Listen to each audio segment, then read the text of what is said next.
স্পষ্ট বার্তা মুখ্যমন্ত্রীর। ট্রাফিকে দাঁড়ালো শুভেন্দু অধিকারীর কনভয়ও। চিনার পার্ক থেকে আজকে শিয়ালদা আসছিলেন তিনি এবং সেই সময় ভিআইপি রোডের ক্রসিং এ দাঁড়িয়ে পড়ে মুখ্যমন্ত্রীর কনভয়। ওই সময় সিগন্যাল লাল ছিল বলে খবর সূত্রের। পুরো 56 সেকেন্ড সিগন্যাল ছিল না, আর সেই সময় দাঁড়িয়ে অপেক্ষা করে গোটা কনভয়। পরে শিয়ালদায় রোজকার মেলায় যোগ দিতে আসেন মুখ্যমন্ত্রী শুভেন্দু অধিকারী। টেলিফোনে রয়েছেন আমাদের সঙ্গে এই মুহূর্তে প্রতিনিধি অরিত্রিক ভট্টাচার্য। অরিত্রিক, সিগন্যাল লাল থাকার কারণে প্রায় 1 মিনিটের কাছাকাছি মুখ্যমন্ত্রীর গোটা কনভয় দাঁড়িয়ে রইল। দেখো, এটা কিছুটা নজিরবিহীন বলাই যায়, কারণ আমরা জানি আমাদের রাজ্যে অথবা দেশে ভিআইপি সংস্কৃতি একটা অত্যন্ত গুরুত্বপূর্ণ বিষয়, যে সংস্কৃতির বিরুদ্ধে শুভেন্দু অধিকারী মুখ্যমন্ত্রী হওয়ার পরই প্রাথমিকভাবে কথা বলেছিলেন। আজকে যে ঘটনাটা ঘটলো, চিনার পার্কের বাড়ি থেকে শুভেন্দু অধিকারী রওনা দেন। তার কর্মসূচি ছিল শিয়ালদা ডিআরএম অফিসে রোজগার মেলাতে তিনি অংশগ্রহণ করবেন। সেই কর্মসূচিটা আসার সময় তার গাড়ি যখন ভিআইপি রোড থেকে বাঁদিকে বেঁকছে, ভিআইপি রোডের ক্রসিং থেকে বাঁদিকে বেঁকছে উত্তরাঙ্গার দিকে, তখন সেখানে সিগন্যাল যে থাকে সেই সিগন্যাল লাল ছিল, এবং সেই লাল সিগন্যাল কোনোভাবেই কিন্তু মুখ্যমন্ত্রী কনভয় অতিক্রম করেনি। যদিও বা সেখানে পুলিশের উপস্থিতি ছিল, সেই কনভয় অতিক্রম করতেই পারত সেই সিগন্যাল, কিন্তু সেই সিগন্যালে মুখ্যমন্ত্রী এবং তার গোটা কনভয় 56 সেকেন্ডের মতন সেখানে অপেক্ষা করে। সিগন্যাল সাধারণ নিয়ম মেনে সবুজ হয় এবং তারপরেই তিনি সেখান থেকে রওনা দেন। রাজ্য তথা দেশের মধ্যে যে ভিআইপি সংস্কৃতি রয়েছে, সেখানে ভিআইপিদের গাড়ি সবসময় একটা বাড়তি সুবিধা পায় এবং সেটা নিয়ে অনেক সময় মানুষের মধ্যে ক্ষোভও তৈরি হয়। এই যে আজকের ঘটনাটা, তার সেই তুলনায় ব্যতিক্রমী বলাই যায়। তবে এই ঘটনার প্রতীকী নাকি নিয়মিত এই পদ্ধতিতেই এই রাজ্যের ভিআইপি সংস্কৃতি চলবে, সেই প্রশ্নের উত্তর আরো কিছুদিন পরে হয়তো পাওয়া যাবে। একেবারে এর আগে স্পষ্ট বার্তা দিয়েছিলেন এই নিয়ে মুখ্যমন্ত্রী শুভেন্দু অধিকারী, এবং আজকে দেখা গেল যে ট্রাফিক সিগন্যালে প্রায় 1 মিনিটের কাছাকাছি তার কনভয় দাঁড়িয়ে রইল। অপেক্ষা করলেন মুখ্যমন্ত্রী শুভেন্দু অধিকারী এবং প্রায় 56 সেকেন্ড সিগন্যাল লাল ছিল, সেই সময় দাঁড়িয়ে তিনি অপেক্ষা করেন, তার গোটা কনভয় অপেক্ষা করে এবং এরপর শিয়ালদায় রোজকার মেলায় যোগ দিতে যান মুখ্যমন্ত্রী শুভেন্দু অধিকারী। একেবারে বেনজির ছবি বলা যায়, কারণ ভিআইপি কালচার নিয়ে, ভিআইপিদের গাড়ির ক্ষেত্রে বাড়তি সুবিধা পাওয়া নিয়ে বিভিন্ন সময় সাধারণ মানুষের মধ্যে ক্ষোভ দেখা দিয়েছে, আর সেই জায়গা থেকে নিঃসন্দেহে আজকে বেনজির ছবি ধরা পড়ল।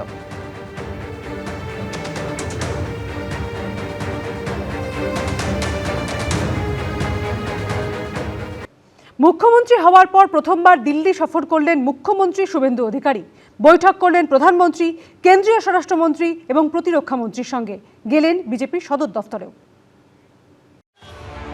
পশ্চিমবঙ্গে প্রথমবার ক্ষমতায় এসেছে বিজেপি। দিল্লি এবং পশ্চিমবঙ্গে এখন ডবল ইঞ্জিন সরকার। মুখ্যমন্ত্রী হওয়ার পর প্রথমবার দিল্লি এলেন শুভেন্দু অধিকারী। বৈঠক করলেন প্রধানমন্ত্রী, কেন্দ্রীয় স্বরাষ্ট্রমন্ত্রী, প্রতিরক্ষা মন্ত্রীর সঙ্গে।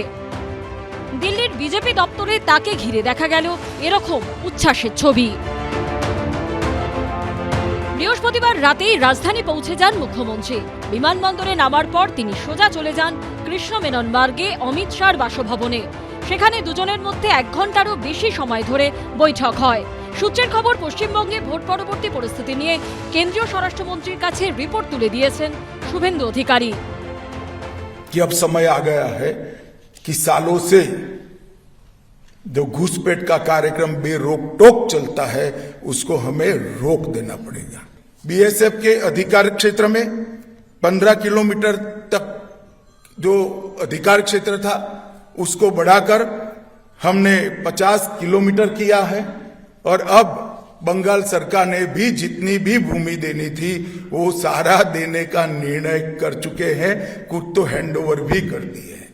अब हमारे पास काम है कि इसको हम आगे बढ़ाएं। শুক্রবার দ্বিতীয় দিনে প্রধানমন্ত্রী নরেন্দ্র মোদীর সঙ্গে বৈঠক করেন পশ্চিমবঙ্গের মুখ্যমন্ত্রী। প্রধানমন্ত্রীকে ফুলের তোড়া ও বন্দে মাতরম লেখা বঙ্কিমচন্দ্র চট্টোপাধ্যায়ের ছবি উপহার দেন শুভেন্দু অধিকারী। সোশ্যাল মিডিয়ায় তিনি লেখেন, পশ্চিমবঙ্গের সার্বিক উন্নয়নের প্রতি মাননীয় প্রধানমন্ত্রীর প্রতিশ্রুতির জন্য ওকে আন্তরিকভাবে কৃতজ্ঞতা জানাই।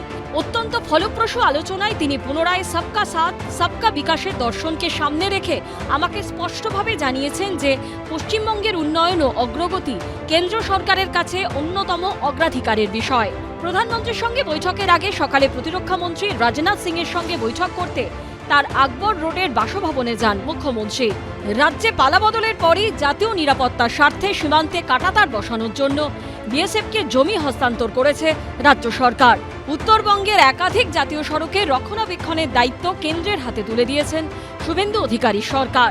এই প্রেক্ষাপটে কেন্দ্রীয় প্রতিরক্ষা মন্ত্রীর সঙ্গে সীমান্ত এবং চিকেন নেক নিয়ে আলোচনা হয়েছে বলে সূত্রের খবর।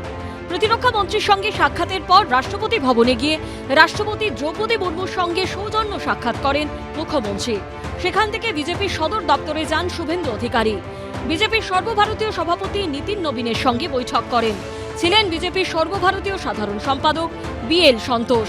সূত্রের দাবি, পশ্চিমবঙ্গের মন্ত্রিসভার সম্প্রসারণ নিয়ে আলোচনা হয়েছে সেখানে। এক সপ্তাহ পর ফের দিল্লি যেতে পারেন শুভেন্দু অধিকারী। বিজেন্দ্র সিংহের রিপোর্ট, ABP আনন্দ, নয়াদিল্লি। নন্দীগ্রামে শুভেন্দু অধিকারীর কাছে হেরেছিলেন, আর এবার নন্দীগ্রামের বয়াল 1 নম্বর পঞ্চায়েতের সদস্য পদ ছাড়লেন সস্ত্রীক পবিত্র কর। 11ই মে ওই পঞ্চায়েতের প্রধান পদে ইস্তফা দেন শিউলি কর। অতি লোভে তাঁতি নষ্ট বলে খোঁচা দিয়েছে বিজেপি।